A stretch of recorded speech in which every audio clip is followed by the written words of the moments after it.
I'm Jess, and it's so great to be with you for a few moments today. Welcome to Kingston Standard Church, our online version. I'd love to invite you to connect with us online or in person. If you're in the Kingston area, come on out. We would love to see you. If you're limited to online connection though, not a problem. Just be sure to check out our website for at-home worship resources. But in the description box of this video, you're going to find the link to our website. As well, you can always follow us on YouTube and like us on Facebook, and be sure to subscribe to both so that you'll stay up to date on all the new content when it's posted. We have a variety of resources available to families and kids on both Facebook and YouTube, so if this is your first time joining us, or if you've been here before, we want to encourage you to go ahead and check that out, because our mission is to equip families for the conversations that they have together to learn and grow and follow Jesus. And if you want to touch base personally, then feel free to reach out. You can send us a message on Facebook, or you can use the address below. So let's dive in and see what we're going to learn about today. In 2017, when Hurricane Harvey hit the state of Texas, the floodwaters rose significantly faster than emergency services were able to respond to, and entire neighborhoods ended up being submerged. And you've probably seen news footage of situations like this, but again, in this one, people were stranded on rooftops and in attics and on highways along the way. And so in the middle of all this chaos, help came from a rather surprising source. A group of volunteers who called themselves the Cajun Navy. Now, the Cajun Navy wasn't some kind of government organization. It wasn't even a nonprofit. It was just a group of everyday folks from Louisiana and nearby areas. They were fishermen and hunters and weekend boaters who saw a need and took action. They hitched their boats to their trucks, and then they drove toward where the storm had been and launched rescue efforts in submerged neighborhoods. They didn't end up waiting for some kind of perfect plan to emerge, and they didn't worry about getting noticed or getting credit. They just saw the need, they took what they had, and they got to work. One volunteer put it this way: we couldn't just sit at home and watch people drown. We had boats, we just had to go. But even the Cajun Navy didn't all have boats. Some of them directed traffic, and some of them took down records of important information like addresses and different things that you would need in a time of distress like this. And some people cooked food and recharged radios. Like, everybody had a part in the Cajun Navy. Sometimes, when we're going through life, it can feel like almost everything just seems to be on the edge of a crisis. And sometimes people are living at the edge of stress where, we kind of feel like there's nothing else we can do. We feel helpless to influence change, and we're looking at overwhelming problems, and we're overwhelmed to start with because we're so stressed. And ultimately, when we start to dive into it, we feel, stuck. The scripture we're going to explore today is in Exodus chapter 2, and it actually drops us into some of the darkest moments in Israel's history, where there's oppression, there's slavery, there's the systematic killing of children. And out of this darkness, this couple of people show us what love starts to look like when it gets into action and we choose to find ourselves following through instead of freezing with fear. Now, this is not just a story about Mother's Day. It's a leadership story. It's a faith story. This is what the people of God can look like kind of a story.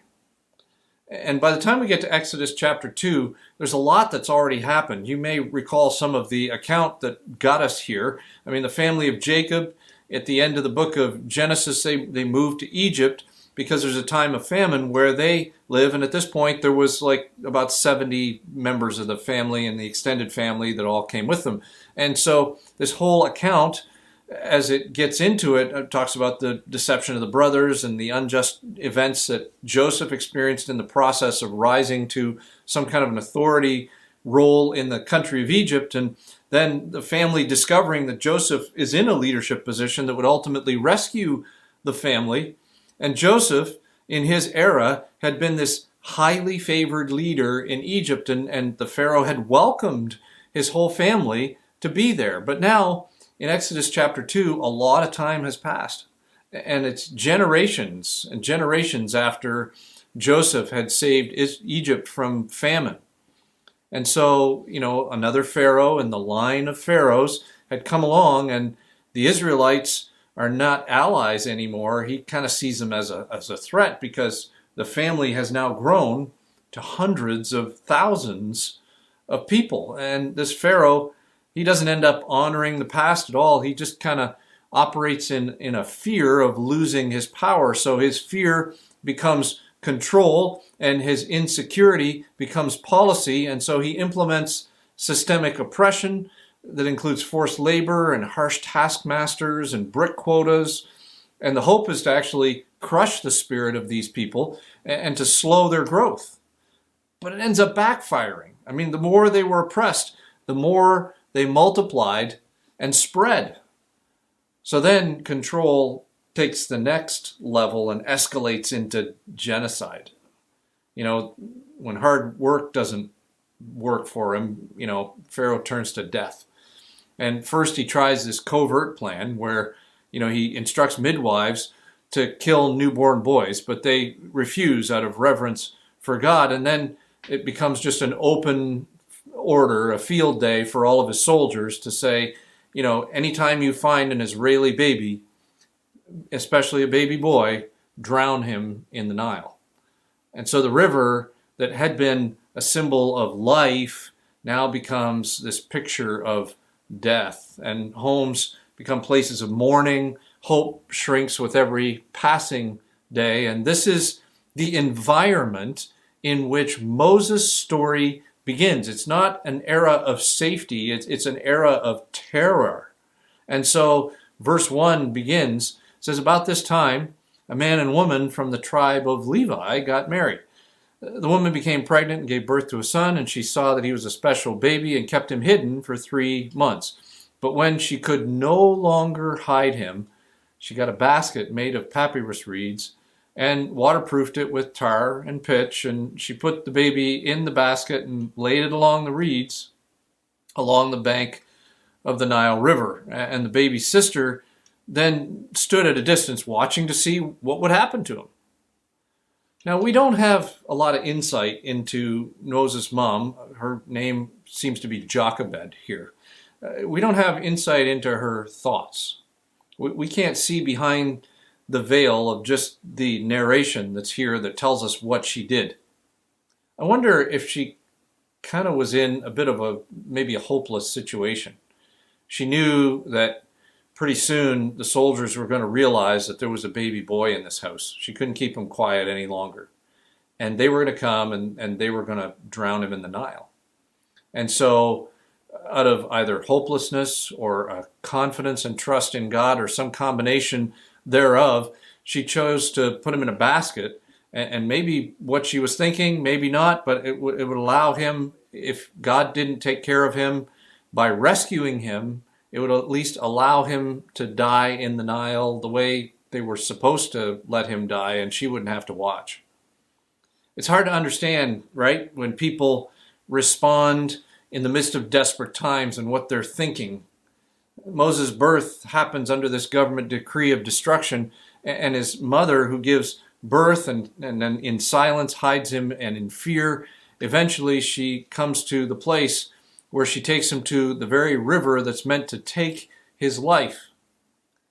But in an ironic twist, we see in verse 5, soon Pharaoh's daughter came down to bathe in the river, and her attendants walked along the riverbank.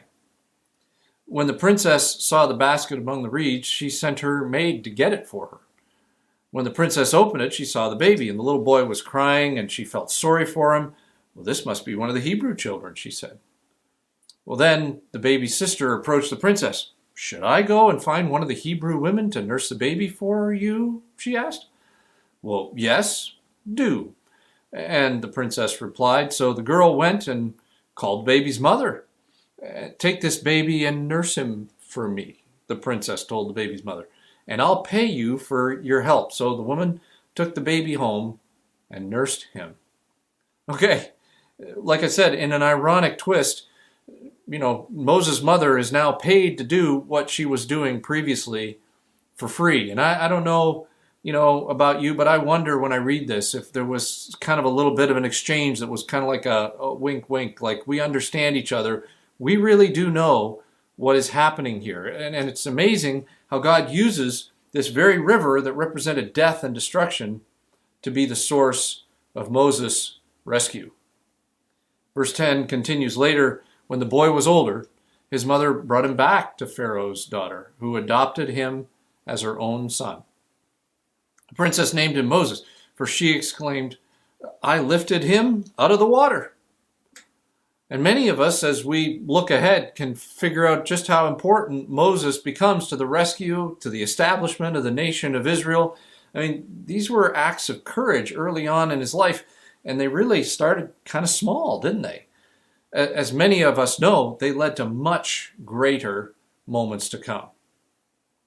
Now, too often, when we're thinking about some of those smaller moments, we can talk ourselves out of them pretty good, can't we? Like, discount them. Like, on second thought, that's probably not going to work, or that's not that important. I mean, nothing's really going to be done if I follow through on that.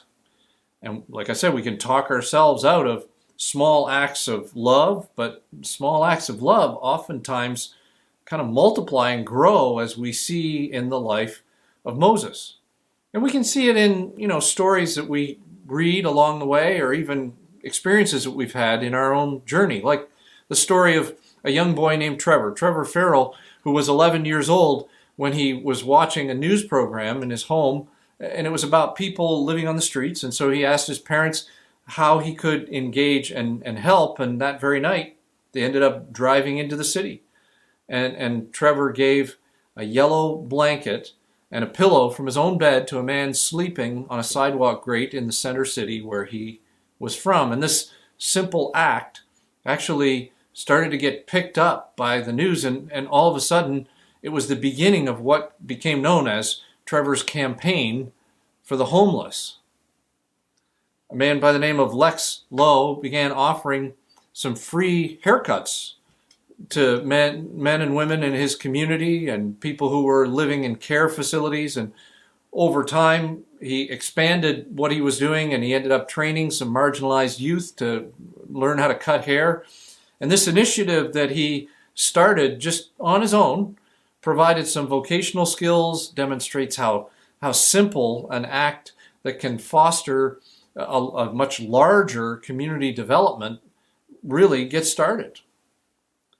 Young boy by the name of Noah Kerrigan, he started to connect with the man who picked up the garbage at his home, and the young man formed a bond with the local garbage man, greeting him weekly with enthusiasm as he came by.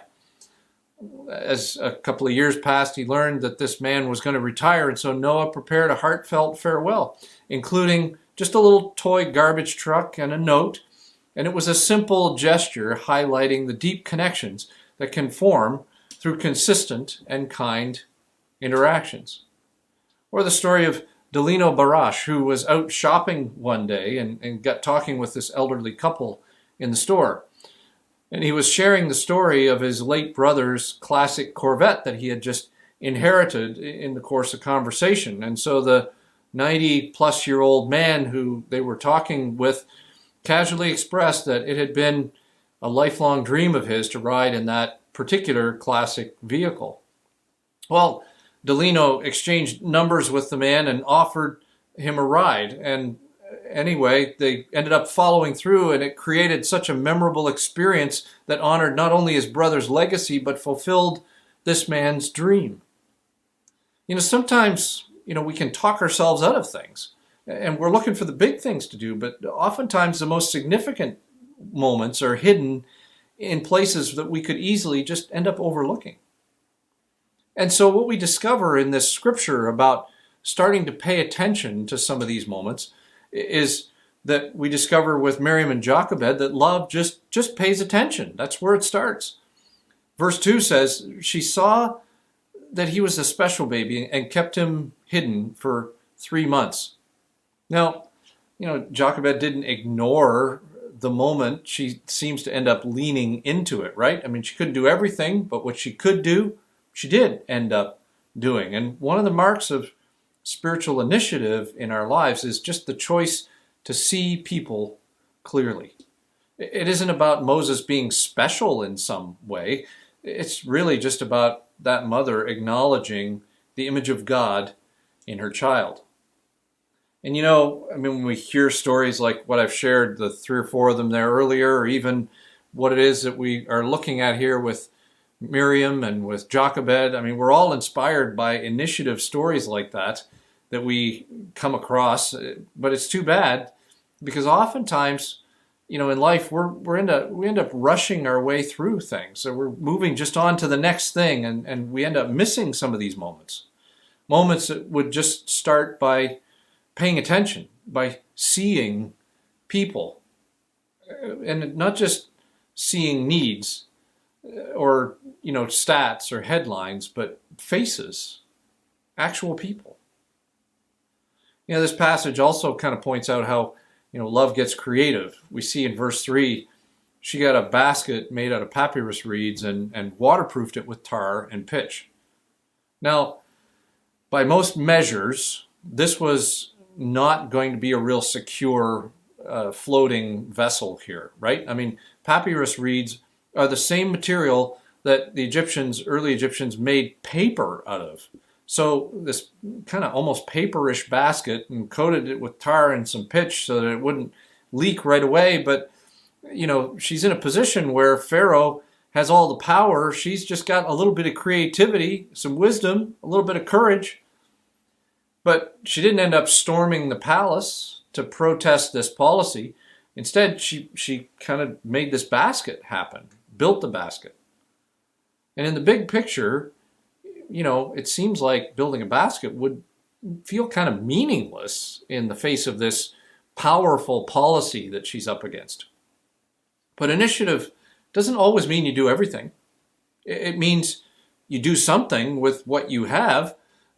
And, whether we understand this basket as a last-ditch effort or as some kind of carefully constructed act of trust and love in God, it's really a statement of hope either way, that God is going to take care of this child, whatever may happen. But we also kind of discover in this passage, that love takes risks. Verses 3 and 4 talk about, how she put the baby in the basket and laid it among the reeds along the bank of the Nile River. Now, it's hard for us to think about this in the terms of, what it would have been like to do that, because we've read ahead in the story, and we already know Moses gets rescued. But at the moment that Moses' mother and Miriam kind of put Moses in this river, in this frail little basket, they really have no idea how this is going to go. They don't know what's going to happen next. We even see Miriam is going to sit at a distance and watch to see what happens next. And then, of all people, Pharaoh's daughter. I'm sure if I were Miriam, I'd be thinking, of all the people who could have found my little brother, it's Pharaoh's daughter. This is crazy. Because who knows where she stands on Pharaoh's policy? This could have ended pretty badly. This has been the same river that has been used to drown all these Hebrew boys, and now it just becomes this place of hope. And they ended up taking this risk, and their plan could have just as easily failed. But God oftentimes helps us in the middle of acts of love to trust Him and then take the step forward. As we mentioned, Miriam has been watching at a distance, and even the act of watching and waiting for what it is that will happen next is part of the plan. And that's true for us too, right? God will have to take care of this child because we can't. And that's the risk that Miriam and Jochebed are taking as they set him in the water. An initiative really isn't the absence of fear. It's faith that acts in spite of the fear. I also trust you noticed as we were reading through that love makes room for others. And in the latter part of this passage, you see Miriam asked, like, should I go and find, one of the Hebrew women to nurse the baby for you? I mean, Miriam is somebody who speaks up, and Pharaoh's daughter kind of interacts and responds and agrees and ends up paying Jochebed to do the job of mothering this child. And we watch as the hand of God moves in Moses' life.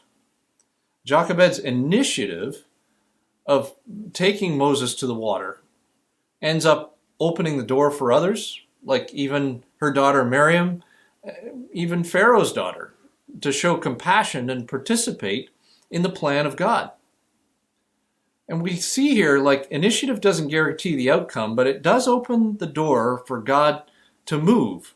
And sometimes when God moves, it isn't necessarily through those of us who have started the process. It might even be through others. There's a very wise statement that is out there, and there's a number of conflicting messages about who originated it. So we'll just share it and recognize that someone somewhere started this statement. It says a lot of great things can get done if it doesn't matter who gets the credit. Pharaoh's daughter, I mean, she wasn't even one of the people of Israel, but she gets some credit in here. Until this point in time, her position, like we said, it isn't even known about her father's policies. But God had even stirred in her heart. And as we watch this moment, it affirms the work of God in someone that we wouldn't have even expected any kind of compassion. And it's interesting, as you read, how Moses' name, drawn out, becomes prophetic. And as you read on, this baby who's drawn out of the water would one day draw an entire nation out of slavery. I've shared with you before one of the summers that was a bit of a turning point for our family, and it started out with a significant amount of discontent.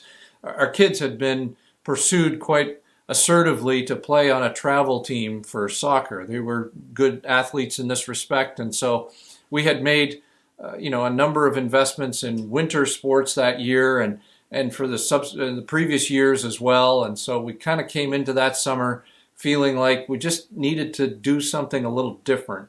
Maybe take a pause and pay attention to each other a little bit more. And so the scurry of youth sports was something that we had been part of as a family quite aggressively, and we decided to just press the pause button for that year.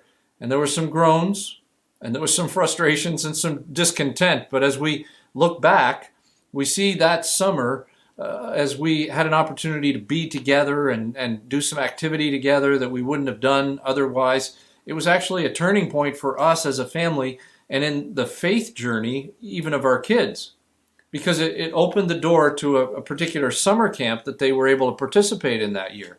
And that kind of got them started in the journey of being employed there over the next number of years. Each of them would spend somewhere between 7 years and 9 different summers like working at that camp. And there were people that they met, the folks that invested in their lives. I mean, they all helped our children kind of solidify their commitment to Jesus and gave them opportunity to express and lead in ways that they likely wouldn't have any other place. And it all started with that decision, right? We need to just kind of take some time to pause some of the haste of our lives and walk a little bit more slowly through this season. There's a lot of stuff in all of our lives, and it always seems to be just coming at us fast, right? And when activity and productivity and efficiency, when those become the defaults of our lives, there's a lot of moments that start happening around us, and then more and more tend to press in, and then other life events happen, and we find ourselves stressed, and all of a sudden we don't have the bandwidth to even pay attention to each other, let alone the moments that God is encouraging us to explore and to stop and to see situations and people. And then there's baskets that we don't end up building and risks that we don't have time or energy to invest in, and doors that remain closed because the first step is something that we've just completely talked ourselves out of. And I would suggest to you today, as we read a passage like this, Jesus is actually continuing to call us to look for ways that we can help people we love. And that may mean even expanding our circle of love. Like that means maybe walking a little bit more slowly through life so we don't miss the things that God is trying to show us.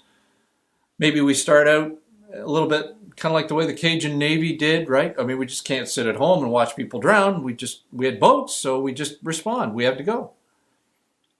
And if we consider expanding our circle of love to see people around us, well, it may begin with our family, but it could also extend to our neighborhood or our workplace, or maybe even to some of the people on the sports teams our kids play on, or the ones that we are a part of, or even someone who provides a service to us, like the people who cut our lawn or the people who clear our snow, or if that's not us, if there's other people along the way that we find ourselves with service providers along the way.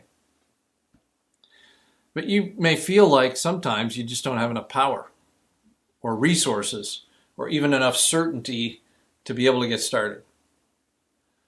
But like Jochebed and Miriam, we all have that same love of God that is working in us as we've acknowledged Jesus as our Lord and as the one that we are following and modeling our lives after, living as his apprentice. His love placed in his hands helps us to be bold and strategic, and it may even lead to a creative initiative that we hadn't even realized was possible, like it did in this account today. So whether we're parenting or leading or mentoring or just trying to better listen and pay attention to people, I guess we need to find out a little bit more about what it would look like for us to let love lead us to get into motion. And maybe, a question like this could help us, like, who is it we need to see with new eyes? Are there people that we come in contact with that we're just not even noticing or we're not even paying attention to? Or is there some small step of initiative that God is asking us to take today? Maybe to consider what it would mean to walk more slowly through life, to take the time to see people that we've missed. Or is there a basket that we need to build or a risk that we need to take? Are there places where we've been waiting for others to move, where God is asking us to take initiative? It could be in our family. We're waiting for somebody else to take the initiative. It could be in our neighborhood or our faith community. It could be anywhere where we're watching and waiting for someone else to do what it is that we think someone should do. And in the middle of this process, what we're reminded of is how the love of God is seeking to grow us, to make space to pay attention, and how love gets creative and takes risks, and how love makes room for others to be part of the process. So today, as we pray together, I trust that the Spirit of God will help you to see even just a face of a person that maybe there needs to be space made for. Maybe there needs to be something creative or a risk or some kind of open door to help them participate that God may be leading you into, and that you'll follow through, because that's how love acts. God, we thank you for the reality of how you lead us. We thank you for the way that you move in our lives. And as we think about what it means to engage with you, to take and pay attention to the people around us, or to even take the risks or build the basket or engage with people in the creativity that may lead someplace where we didn't even realize it was going to go. We thank you for caring enough about us that you paid attention to our need, and I pray that you'd help us with that same kind of love to look around and pay attention to the needs in our family and in our church and in our communities, our neighborhoods, the places we work, play, and learn. We're thankful to you today. In your name I pray. Amen. Thanks again for joining us today. Be sure to subscribe to our YouTube channels, or if you're watching this on Facebook, then you can like and follow us there. And it would mean so much to us if you took a moment to comment, like, and share this video so that others are able to enjoy it as well. And hey, if you're in the Kingston area, come on out. We would love to see you. Please know though that you are loved and that we're praying for you. And we certainly appreciate your prayers too. We'll see you soon.